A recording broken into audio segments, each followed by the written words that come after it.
कल उत्तर प्रदेश की चुनावी राजनीति में सुपर डुपर थर्सडे है, सुपर गुरुवार। कल मुख्यमंत्री योगी आदित्यनाथ अयोध्या में रामलला का दर्शन करेंगे और दिल्ली से पीएम मोदी अन्योदय योजना के तहत 1 करोड़ गरीबों को मुफ्त अनाज बांटेंगे। कल 5 अगस्त है। कल ही के दिन शिलान्यास हुआ था राम मंदिर का। आपको याद होगा भूमि पूजन 1 साल पहले कल ही के दिन था। कल समाजवादी पार्टी पूरे राज्य में साइकिल यात्रा करने वाली है। खुद अखिलेश यादव लखनऊ में साइकिल चलाने वाले हैं, प्रेस कॉन्फ्रेंस भी करने वाले हैं। कल समाजवादी पार्टी नेता जनेश्वर मिश्र की जयंती है, जिसके मौके पर समाजवादी पार्टी उनके गृहनगर बलिया में ब्राह्मण सम्मेलन भी कर रही है, जैसा कि बीएसपी कई दिनों से करती आ रही है। और कल बीएसपी का ब्राह्मण सम्मेलन सीतापुर और लखीमपुर में होने वाला है। यानी यूपी की तीनों बड़ी पार्टियां कल जनता के सामने चुनावी मैदान में होंगी। हालांकि चुनावों की तारीखों की घोषणा अभी तक नहीं हुई है, लेकिन सबसे ज्यादा नजरें अयोध्या पे टिकी है। कल राम मंदिर के भूमि पूजन का 1 साल जो पूरा होगा और उस वक्त योगी का अयोध्या में होना और पीएम मोदी का वीडियो कॉन्फ्रेंसिंग से जुड़ने के चुनावी मतलब साफ निकाले जा सकते हैं। अयोध्या से मेरे सहयोगी पंकज झा की ये खास रिपोर्ट। हिंदुस्तान के सबसे बड़े प्रतीक मर्यादा पुरुषोत्तम भगवान राम के मंदिर का वो भव्य शिलान्यास याद कीजिए। प्रधानमंत्री नरेंद्र मोदी का साष्टांग दंडवत होना। राम जन्मभूमि आज मुक्त हुई है। सियावर रामचंद्र की जय सिया राम। नए मंदिर के लिए मुख्यमंत्री योगी आदित्यनाथ की वो तैयारी। आदरणीय प्रधानमंत्री जी की सूझबूझ और दूरदर्शिता के कारण आज पूरे भारतवासियों को यह गौरव की क्षण का अवसाद होने का अवसर प्राप्त हुआ है। और अब उस भूमि पूजन के ठीक 1 साल बाद योगी आदित्यनाथ फिर अयोध्या में होंगे। मकसद तो अन्नोत्सव मनाने का है, जिसके तहत 1 करोड़ गरीबों को एक दिन में 5 किलो अनाज दिया जाएगा। लेकिन चुनावी साल में मुख्यमंत्री योगी का वहां होना बताता है कि राम नाम की अहमियत चुनाव में भी कितनी है। आखिर खुद प्रधानमंत्री मोदी भी दिल्ली से वीडियो कॉन्फ्रेंसिंग से जुड़ेंगे। 5 अगस्त को एक भव्य कार्यक्रम होगा, जब आदरणीय प्रधानमंत्री जी के द्वारा एक दिन में 1 करोड़ लोगों को अन्न वितरण के कार्यक्रम का शुभारंभ होगा। राम नाम की लूट है, लूट सके तो लूट। ये एक धार्मिक भावना हो सकती है, लेकिन इससे ज्यादा कहीं राम नाम की राजनीतिक लूट मचती है। कम से कम पिछले 35 सालों से हिंदुस्तान की राजनीति में एक अस्थायी मुद्दा रहा है अयोध्या और स्वयं भगवान राम ही। मंदिर मस्जिद का विवाद खत्म हो गया है। पिछले 1 साल से मंदिर निर्माण का काम चल रहा है और ठीक चुनाव से पहले अयोध्या से योगी का अन्नोत्सव एक सियासी सवाल उठा रहा है कि क्या राम जी करेंगे बेड़ा पार। मुख्यमंत्री योगी आदित्यनाथ का एक पैर लखनऊ से चलकर गोरखपुर में रहता है, तो दूसरा पैर अयोध्या में। ताजपोशी से अब तक योगी 25 बार से ज्यादा अयोध्या जा चुके हैं। ये करीब करीब बीजेपी की उस चुनावी फिलॉसफी पर होता काम है, जिसके तहत बीजेपी ने हिंदुत्व की पहचान वाले गेरुआ वस्त्रधारी योगी आदित्यनाथ को मुख्यमंत्री बनाया, जिसके तहत काशी विश्वनाथ कॉरिडोर बनाया गया, जिसके तहत अयोध्या में राम मंदिर का निर्माण पिछले साल शुरू हो गया और जिसके तहत विंध्याचल में विंध्याचल कॉरिडोर पर भी काम शुरू हो चुका है। और 2022 के चुनाव में विकास के समानांतर हिंदुत्व पर भी बीजेपी दांव आजमा सकती है। इसके लिए आप विंध्याचल में दिए गृह मंत्री अमित शाह के भाषण को सुनिए।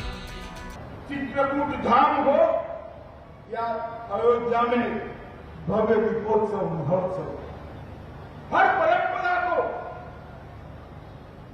भारतीय जनता पार्टी की योगी सरकार ने पुनर्जीवित कर लोगों की बरसों जूनी इच्छा की प्रतिपूर्ति। इससे इतना तो साफ है कि 2022 के चुनावी सफर में अयोध्या एक अहम मुद्दा होगा और उसकी पहली झलक 5 अगस्त को दिख सकती है।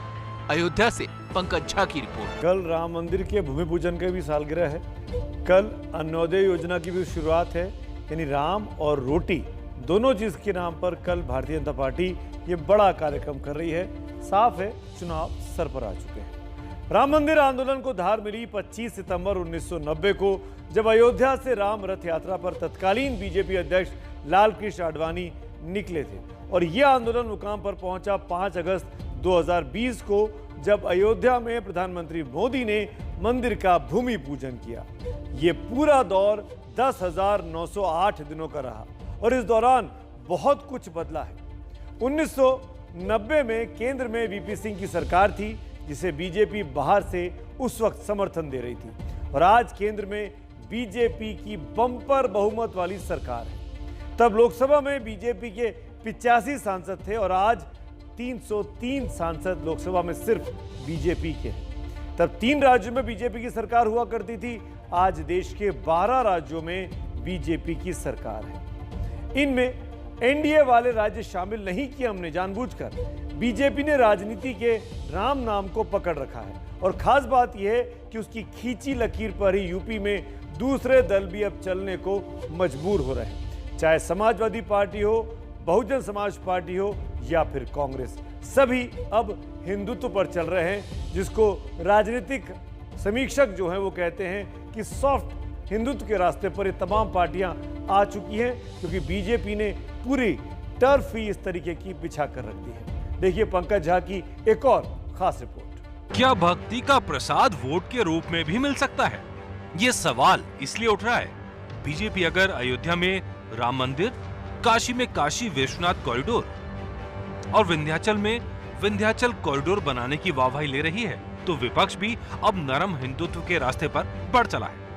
राम के बगैर भारत का कोई काम ही नहीं, और जो रामद्रोही हैं उनके अभी भारत में कोई काम नहीं तो ब्राह्मण राजनीति के बहाने ही सही मायावती की पार्टी अयोध्या से अपनी ब्राह्मण सभा की शुरुआत क्यों करती? बीएसपी के संस्थापक और दलित राजनीति को उभार देने वाले काशीराम ने कभी कहा था, अयोध्या में राम जन्मभूमि बाबरी मस्जिद की विवादित जमीन पर शौचालय बना दिया जाए। लेकिन आज बीएसपी को भी लगता है कि राम का नाम ही चुनावी वैतरणी पार लगा सकता है। जैसा कि अभी आप ही लोग मीडिया आपके साथी पूछ रहे हैं कि साहब आप कैसे आ गए, यहाँ तो खाली भारतीय जनता पार्टी को अधिकार है आने का। तो ये सुनकर के बड़ा अचंभा हो रहा है कि अगर दर्शन करने हैं रामलला के, तो क्या वो उन्हीं के हैं? वोट की कसौटी पर धर्म को भी इसी तरह कसा जाता है।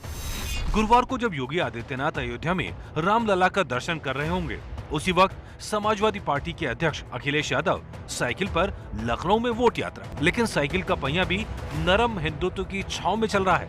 तभी तो इसी साल जनवरी में चित्रकूट जाकर अखिलेश ने कामदगिरी पर्वत की परिक्रमा की, जबकि उससे पहले अयोध्या ये भी पहुंच चुके हैं खुद को राम भक्त बताने के लिए। अयोध्या जैसी पवित्र धरती से ये बात हम समाजवादी लोग कहें और हमारे भगवान के बीच रहकर के अगर आशीर्वाद मिल गया पूरी बहुमत की, और जो समाजवादियों ने कहा कि 351 सीटें जीत करके सरकार बनाने जा रही है समाजवादी पार्टी। यूपी में बीजेपी की चुनावी राजनीति को देखिए तो ज्यादा फोकस पूर्वांचल और अवध पर है। अयोध्या से काशी और विंध्याचल इसी क्षेत्र का हिस्सा है। वैसे तो यूपी में कांग्रेस की हालत नील बटे सन्नाटा जैसी है, लेकिन पार्टी के बड़े बड़े नेता मंदिरों में जाकर पूजा पाठ जरूर करते हैं। कांग्रेस की उम्मीद प्रियंका गांधी है और प्रियंका ने गंगा दर्शन से लेकर मंदिरों में जाने तक कोई कसर नहीं छोड़ी। अब देखिए कि 2022 के चुनाव में राम जी किसका बेड़ा पार करते हैं और किसकी नैया बीच भंवर में डूब जाती है। अयोध्या से पंकज झा की रिपोर्ट।